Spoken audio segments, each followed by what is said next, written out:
Hello and welcome to Mostly Minnesota Podcast Edition. I'm Ann Tracy. I'm here with my co-host, Heather Baker.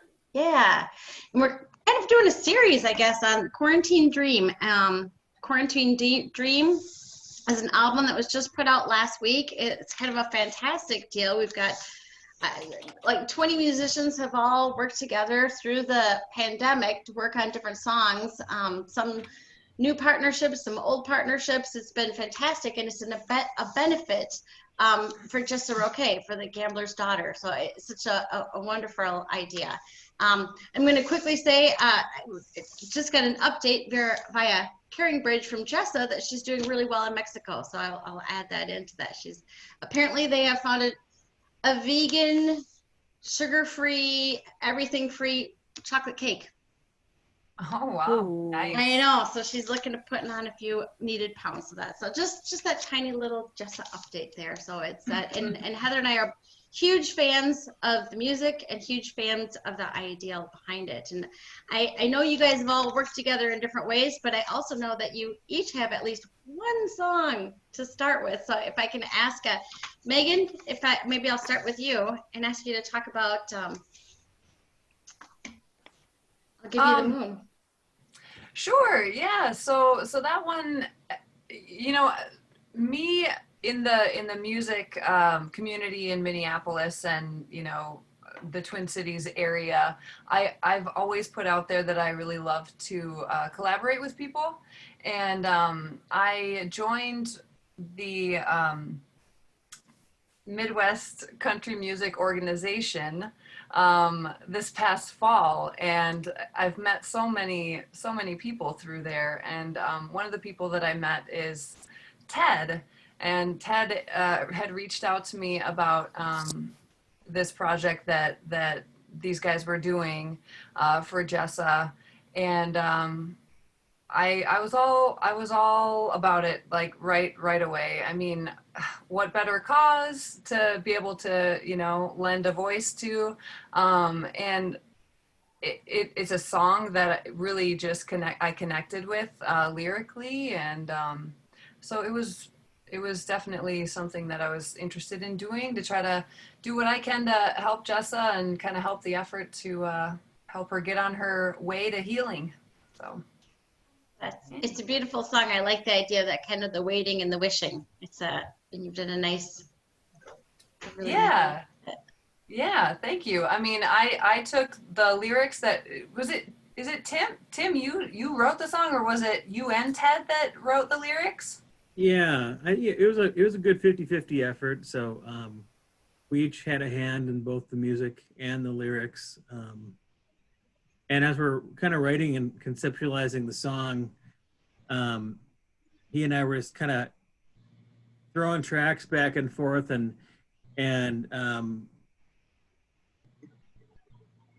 we were thinking about who should actually sing it, because the song's really about a mom talking to her kid, and I was like, I can sing high, but it's not the same. we really need to get a woman in on this to make it sound right. And I think then Ted put it out on the Facebook page, and then you picked it up, right, Megan? Is that how that worked? He reached out to me just personally on email. I didn't see a Facebook post, but he just we were talking about something else unrelated, and then he had brought it up and shared it with me, and yeah, so. So now I'm going to step back a second and say, tell us, either one of you, tell us a little bit, because you've mentioned a Facebook group, and I just for folks who haven't, we've talked to Ted Hanashevitz, and we've talked to Brian Rude, and we've about they are sort of the instigators of this album, I would say, the original instigators of the album. We did talk to Jessa last week. So we know little bits and pieces of how this has happened, but you guys kind of got together there was a Facebook group that started, which I think is amazing. So who all did end up working on that from start to finish? What artists do we have that are part of this collaboration?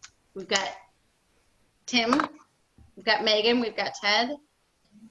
Andriana Lair did a couple of tracks. Oh, for the Oh no, song. sorry, for I this just mean for the one specific song, just for this one specific song. this I'll give you the specific- moon. this specific song. You know, I feel bad because I don't know everyone. You know, I was gonna That's how say, it is. So many people wanted to be a part of it, so. Yeah, I got to play piano, so. Yep. Yeah, Pat picked up the piano. I did the acoustic guitar, background vocals, and the engineering. Ted Um, did bass, I think, and keys. Yeah. Other keys. and Then they then also Had Mark. two other names here, Malk and Jeremy. On So drums. drums and electric guitar, I believe. Yep. And then I think Ted added he added some mellophone and some strings in the background too.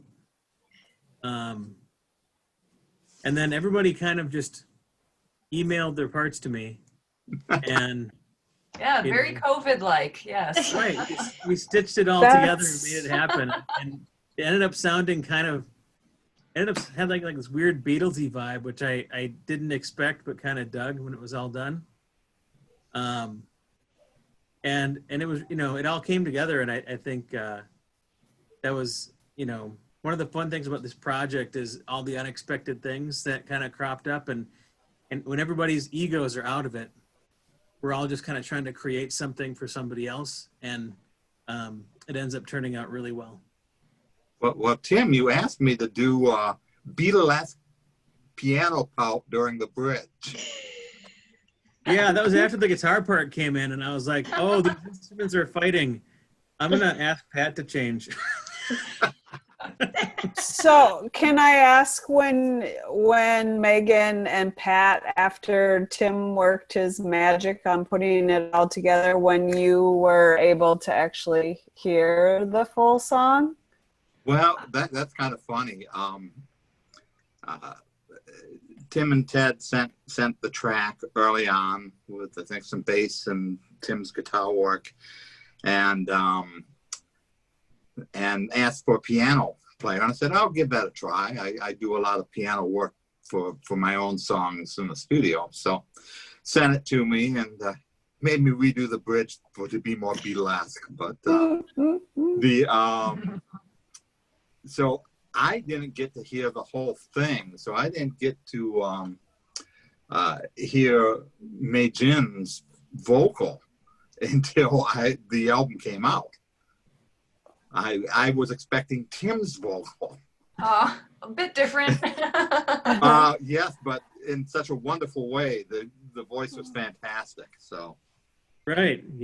The song starts, and you go, wow, this sounds good. Can't be that guy. Who is this? I want to ask. Oh, sorry. Go ahead, Megan. I'm not sure exactly what level of complete I received it at, but there was definitely instruments on there. Not so many that it didn't allow me to kind of figure out what I want to do vocally. There was definitely stuff added once I gave vocals too, so I think it worked out well for sure. Yeah, it is beautiful. I wanted to go back 1 second because Tim, you were talking about you guys writing it. Did you write the song too during this whole process, or did you guys collaborate on writing before this project even started? No, this song was written just for this project. Okay. I thought the lyrics were pretty perfect for the situation. Yeah. So. Yeah, I they were kind didn't- of on the nose. Yeah, I didn't want it to assume, but yeah, it's pretty powerful and moving. And yeah, I can't imagine how you guys feel listening to it and hearing it, in the raw parts and then the finished product. Mm-hmm. It's amazing. Yeah, because he and I were talking about kind of what was some of the unexpectedly difficult parts of COVID for us, and we were talking about how for my kids and for his grandkids, how they wanted to go do stuff and they wanted life to be normal, and we had to constantly say, no, we can't do that. We have to stay home. we're not going out for ice cream. And like, they didn't understand why they can't do things that they assume are perfectly normal. And we can't make them understand, it's just, and that, as a parent, grandparent, this is kind of hard to deny your kids childhood. Absolutely. And it translates, I think, perfectly to Jessa's situation with her kids and everything too. It's just, you want to be able to do everything for your child, but in this moment in time, we're just not there right now. But we'll get there, soon. So, yeah. It's a good point. It really does kind of hit home, the special place that Jess is in right now, Yep. When you're sick with kids, that's a tough time. Absolutely. I think one of the magical things about this album is all of the connections that are made, and that everybody can work so seamlessly together. From our perspective, it's so seamless. And folks who've never been in the same room, have never spoken. It's amazing. It just shows the power of Minnesota musicians. Just the cohesiveness. One of my favorite things is to be able to collaborate with people, because they always change a song. It's always a different feeling when you're working with someone new that I would never write myself. I would never write those lyrics, but I love them. I would never write that piano, but I love it, so it's always just so fun to be able to work with other people. And I do that. I'm a studio vocalist, so I do that with people, from different countries and things like that. But like, it's so much, I just think it's so special to be able to do it with people that are in the community here. We're all connected to this project, and so it's really cool to be able to do it locally. That openness is fantastic. Yeah, totally. If I had a song, I might want everyone to play it the way I wanted them to play. But I love that openness, because that is what makes it better. I mean, it's just amazing. It's and that's kind of the idea of going into a song or a project like this, is knowing, like, I'm not in control, you're not really in control, we're just we're all kind of just working together, and that's what's so cool to me about it. And when I talked to Ted at the beginning of this project, one of the things that he and I spoke about often was about, as we're building these songs, to keep in mind that whatever we're going to add or throw away or whatever, it's all going to be having to answer that question, like, does this serve the song? Does it have a function? If it's just filler, throw it out. And if it's not serving the song, throw it out, but keeping the song as like the prime thing and keeping ourselves out of it. And I think that mindset ended up working really well. Yeah. But you had alluded before to throwing out the egos, this is the epitome of that. Plus you get to see what other people can do. Like I mentioned before, I had no idea Pat could play piano. He was always a guitar player in my mind. And now I got it in the back of my brain where if I need a piano player, I got it. I got someone I can call. If I need a vocalist, I've got someone I can call. And that's cool, because we're also building networks. We're building capacity as artists to do more. Mm-hmm. It really strengthens the Minnesota music scene, which I think is magic. Agreed.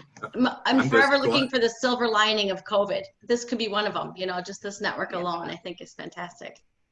I'm just glad the piano part that I worked out, you liked and kept. Well, especially now. Pat, can you tell us a little bit about I Will Be Your Anchor? Okay, that song's a little different in that it was recorded a little before the COVID. Ted asked me to be involved in this and do a song. And I was unfortunately in the middle of doing my CD, and I was in the middle of working 3 or 4 tracks with online musicians at the same time. And that kind of took a lot of my time. And so what I finally did was I was in the middle of mixing like 6 songs, and I told Ted, listen to these.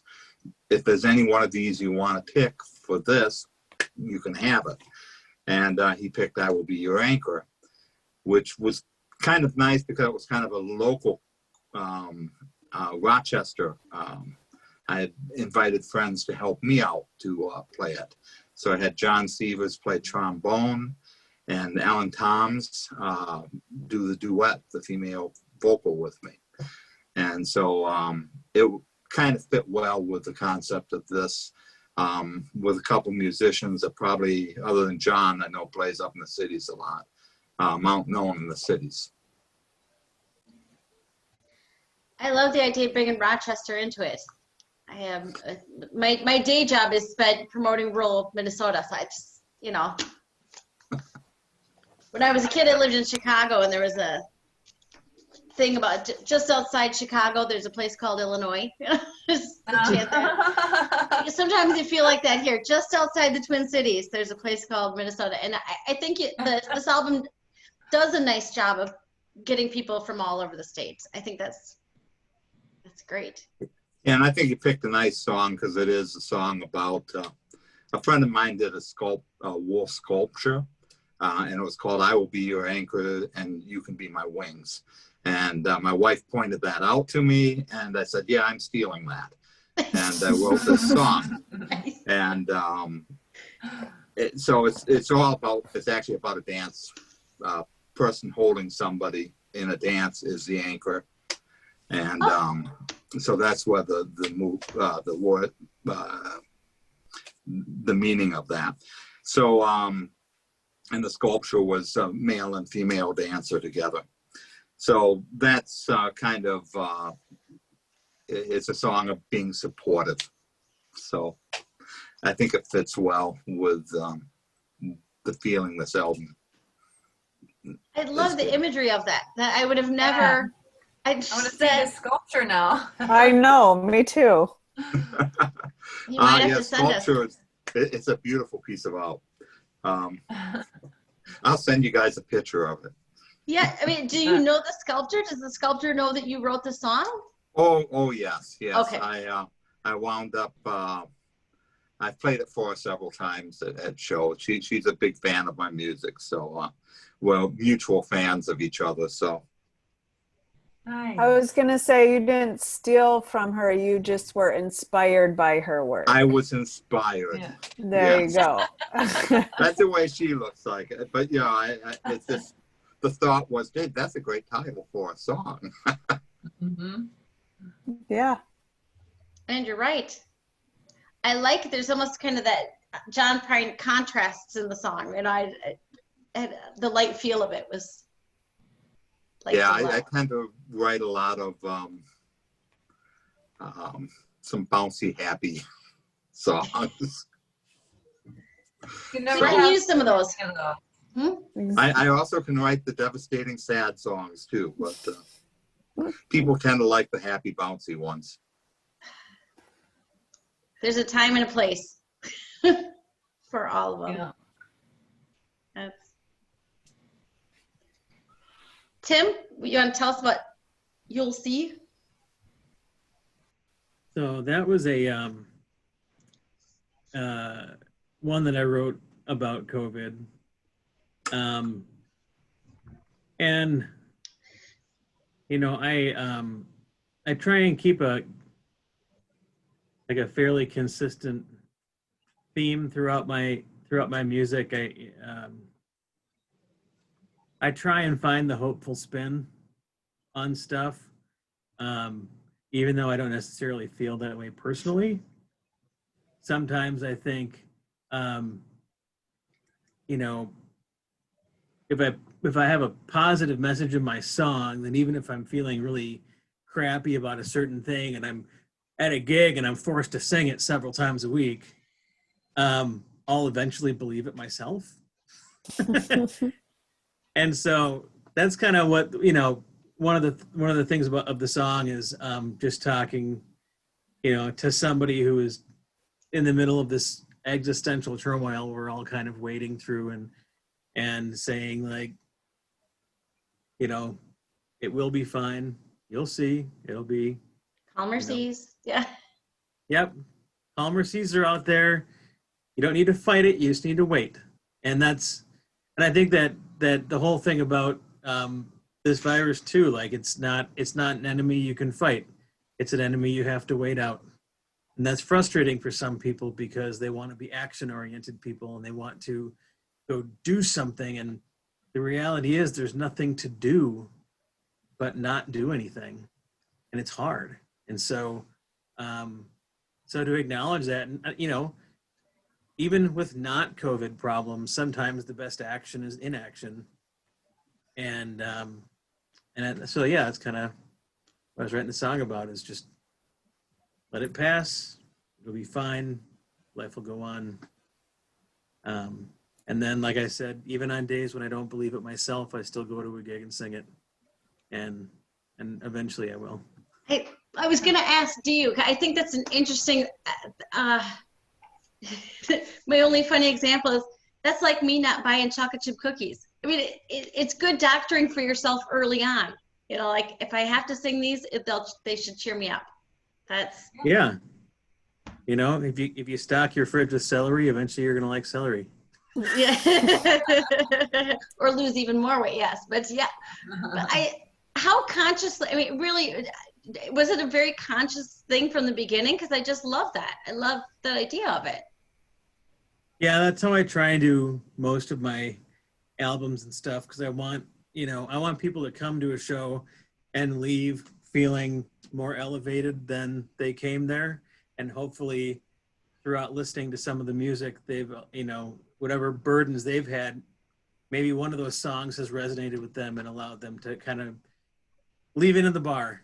And then they can go home feeling a little lighter, and if that happens, I think that's a good day.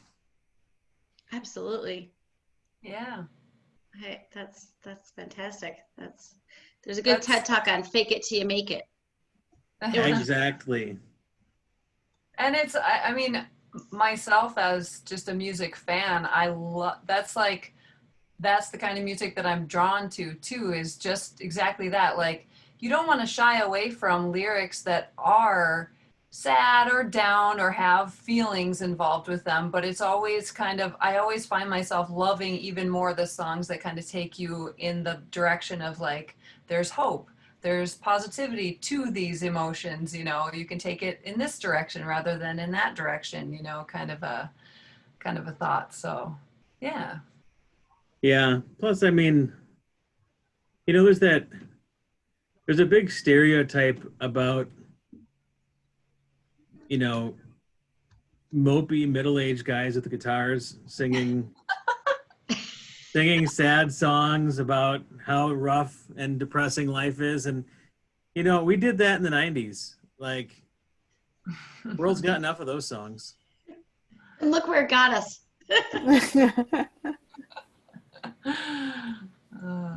I was going to say each one of the songs kind of have a calming effect. And when Ann and I spoke to Jessa on Sunday, she said after her treatments or whatever, her and her mom sat out looking at the water and listened to the whole album. So like the anchor and what I just think I can envision just the peacefulness and calmness that just kind of, like you said, well, it'll be okay. Just wait it out rather than, we're all anxious and ready to get through it. And that, listening to the songs, it just kind of was like, okay, can hunker down and feel all right. So thank you for that.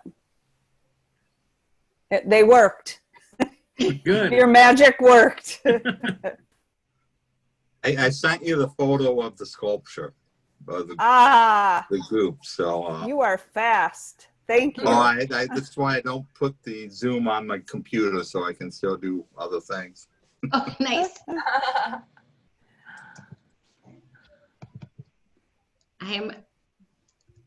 I'm tempted to share it if I can open this up.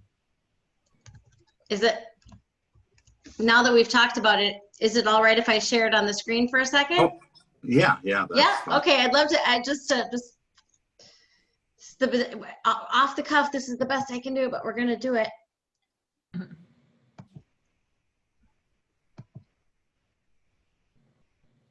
Look at. I love that. That's great. Oh. Oh, wow.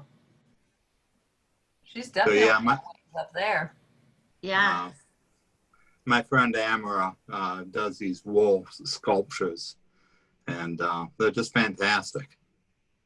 Wow. Is he the same Is it made out woman of who was wool? doing the sculptures of musicians' eyes? Hmm? There was a wool sculptor in Rochester who was asking musicians to take photos of their eyeballs. and send She them, had and a display of eyeballs. I didn't know they were musicians. yeah, Really? yeah. I think I sent her an eyeball or two. Okay, yeah. Ah. That's cool. Yeah. She's also does one if you have a pet that has passed away. She does these beautiful likenesses of your pet, and which is wonderful to have. So, but yeah, the song was kind of the night they were having out display, out show. Her and her husband were at the show, and I was watching how they behaved with each other. And Amber is very much an out there person, and Andy was more against the wall and quiet. and that's kind of how me and my wife are too. So it's kind of was easy lyrics to put together, watching how they behaved and relating to my own life. So Awesome. Yeah, that's fantastic. That's well, while we're on the topic of art, Tim, I'm going to ask you about, because you did the cover art. Yeah. Yeah. Will you tell us a little bit about that? And if you don't, I'll if you're okay with it, I'll share the screen. I'll show the cover Oh, while you talk sure. about it a little bit. Just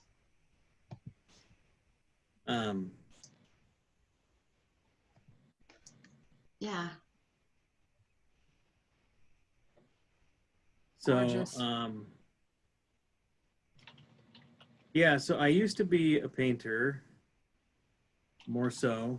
I was actually an art major in college, but I'm extremely colorblind, and so I was advised to not be a painter. And so I kind of quit after college, and then once I started having young kids, and I found that I needed a calming influence in the house, we started having a lot of Bob Ross on in the background. Nice. And now my kids love him, and I love him, and my wife's also an artist. And I just last year I was like, screw it, I'm gonna start painting again. And so it's kind of my my me time activity. And I just thrown this up on Instagram after I did it one afternoon because I was farting around, and Ted's like, we could use that for the album cover, don't you think? I was like, sure. You want, man?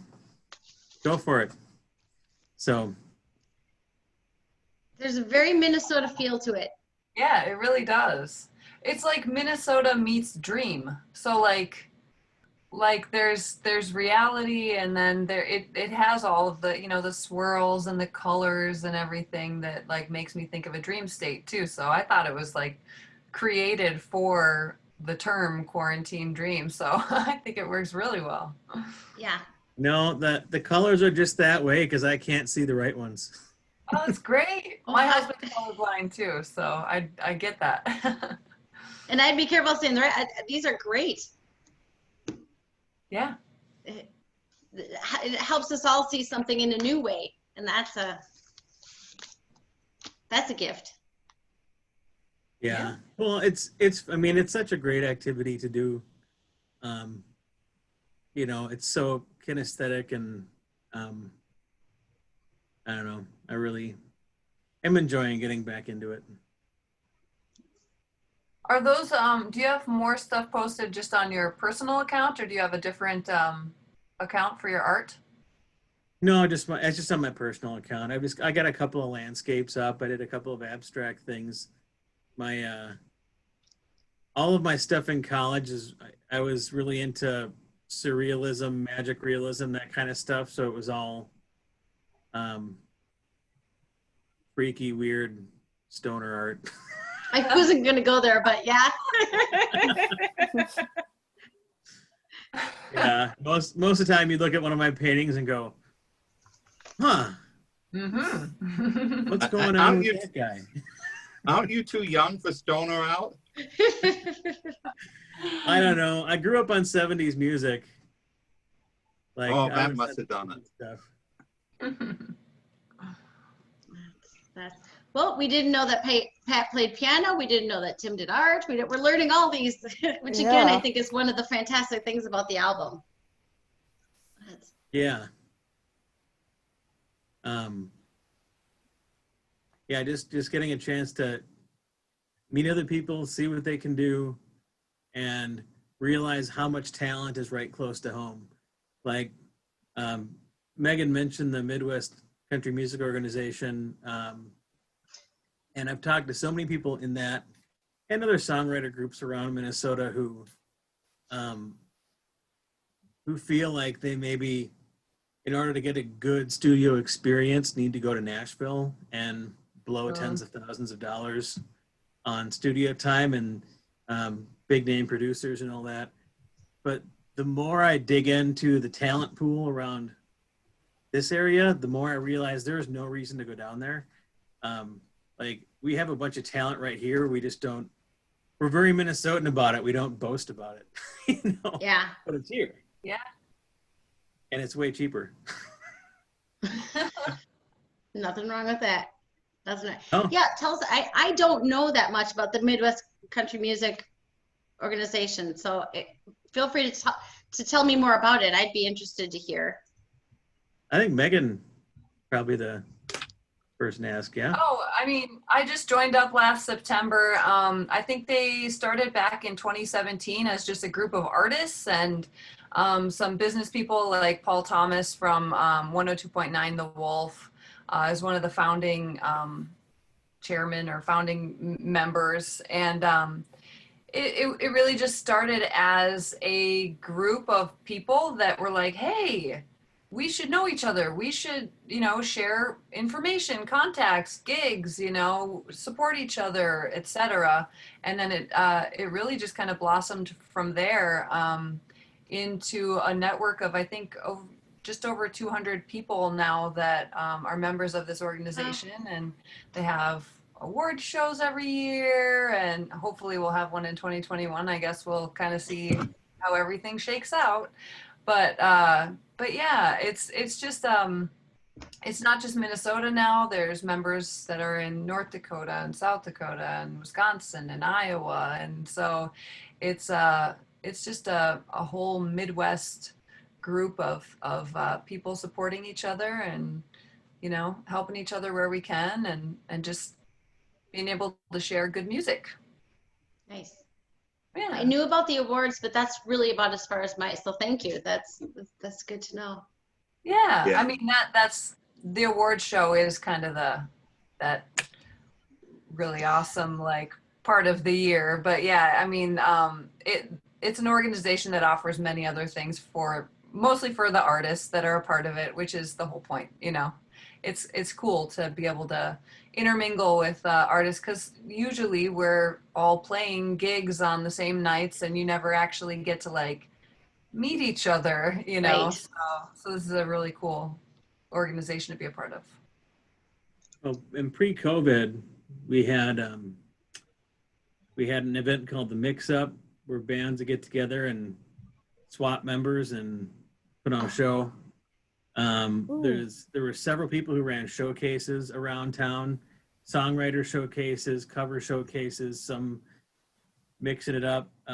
We have like, there was kind of a backyard bash where people were hosting, you know, shindigs at our houses for the musicians just to come and, you know, sit around the bonfire, play some music.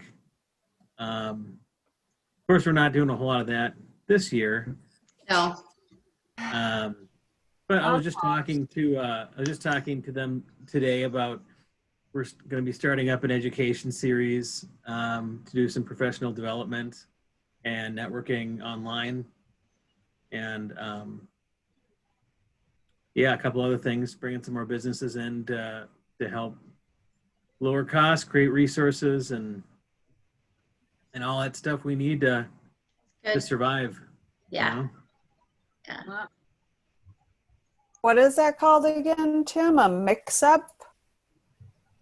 Oh yeah, You the were mixed-up concert. Yeah. Hey, did you go to that last year, Megan? That was just before I joined. So I joined for the Songwriter Forum, which was really cool. And then, you know, the award show and all that. So I did not, I was looking forward to the mix up this year, but it sounds like it's just kind of perpetually on hold until we know what we can do as far as that. So Till we get to calmer seas. That's right. Yes. But everybody that's gone to them in the past have, you know, enjoyed it and said it was really cool. So I guess keep your eyes open. It'll happen again. Yeah. But I Yeah. think two of the artists on this CD, Vicki Emerson and Sarah Morris, right? Yes. I think they did win awards this year, didn't they? Yeah, they did very well. The female presence was good in the country music association. Good. That's good. As it should be. It much better than it had been in past years, I guess. That's good. Progress. Again, But I know Vicki had a song, I think, on this CD, and Sarah did backup vocals on one of the tracks, I think. I know she was involved somehow, and I can't. Yeah. It's good. I mean, it's really. I can't say it enough. You know, just how this has brought so many different people together. I think it's fantastic. You guys will have to do another one. I would do another one in a heartbeat. Yeah, I would definitely. I was going to say, Tim, start painting. Get your brush out. Yeah, maybe by the time the CD's done, I'll have another good one. I'm pretty sure that'll happen, yeah. Well, hopefully we're able to, you know, get enough people to actually, you know, purchase it and be able to raise funds for the cause that it was created for and help Jessa and, you know, ease some of her financial burden of having to deal with what she's dealing with. So, Yeah. It's hard to heal when you're thinking about all of the financials, you know, all the earthly parts of it.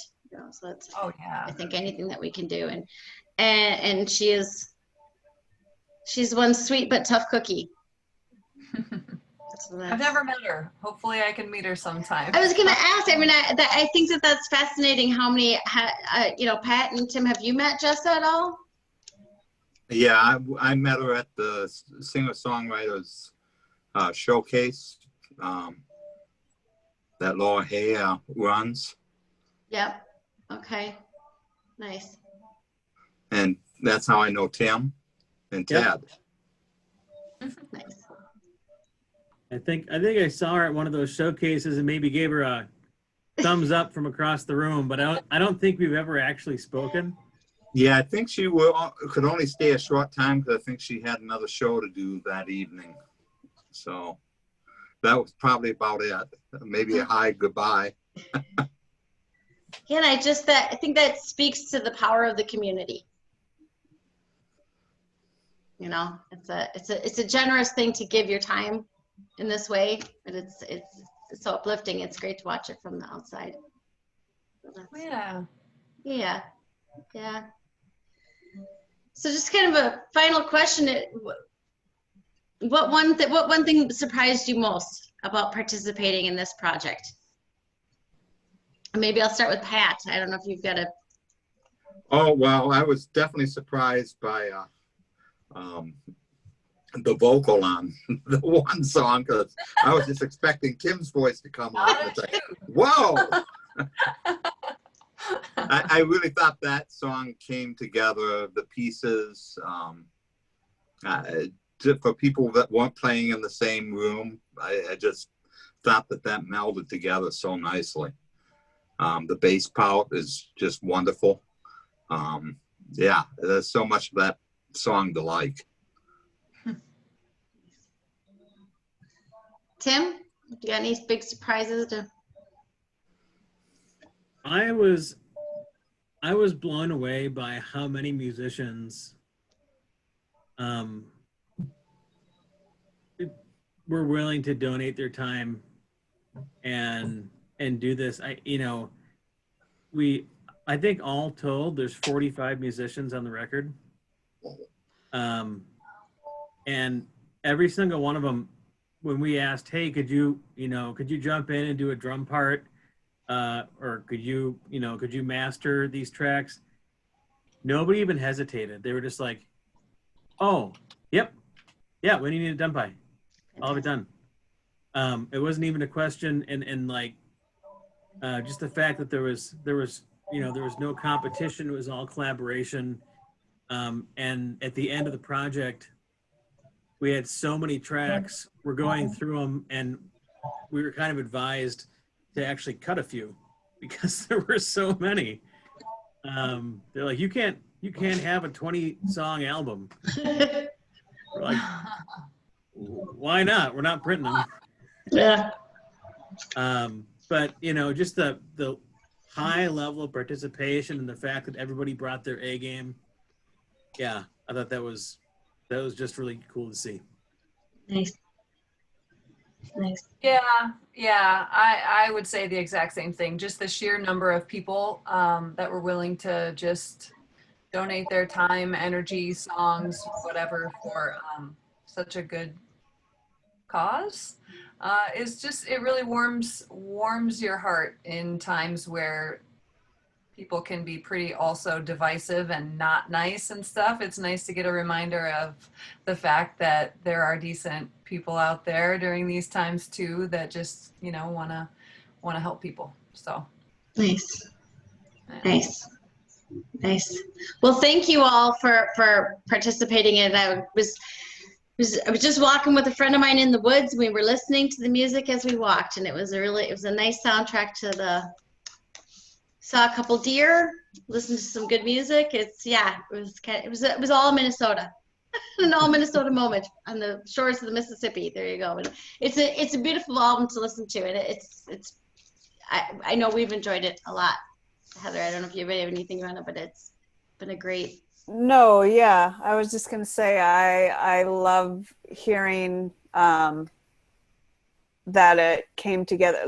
Like none of you were in the same room and having the parts, and then you get to hear it, and as Pat said, what a different voice, just like the surprises or how you hear each little part, you pull it out. It's just fun to hear the stories and what you guys get out of it too, because as a listener, of course, we get the enjoyment, but it's fun to hear it on your end too. And thank you for Jessa also. So Tim, you have a show coming up this weekend. Tell us about it quick. Sure. Just even though it's in Wisconsin. Yeah, you can still go. So I have one at Dancing Dragonfly Winery. That's in St. Croix Falls, Wisconsin. And I will say of all the gigs that I've had since COVID started, Dancing Dragonfly does the best at social distancing. Oh, nice. So like I feel really safe there as a performer, and everybody in the audience feels really safe. And so I think especially since they're in Wisconsin, they don't have to follow any mandates. They're still doing it right by choice, and I appreciate that. Yeah. So I would say if you feel like coming out on Sunday, it's from 1 o'clock to 4 o'clock. Nice afternoon deal. You get to sip wine and look at the vineyard and not worry about Feel safe. virus. So nice. Great. Yeah, that looks like a really cool spot. So yeah, we'll see. That's great. I only tease Wisconsin because I have a brother-in-law from there. Who is a great guy. But all right. Quarantine Dream, like people can see but Quarantine Dream, I think the easiest way I will share the link in with the post, but if you search for Quarantine Dream Minneapolis, the CD will come up right away. And it's, Megan, as you pointed out, it'd be great to have people buy it because it does support Jessa as she's getting healthy in Mexico. So great. Good. Great. Thank you all. Thanks for having us. Thanks, Ann and Heather. Thanks. Thank you. Thank you. Have a good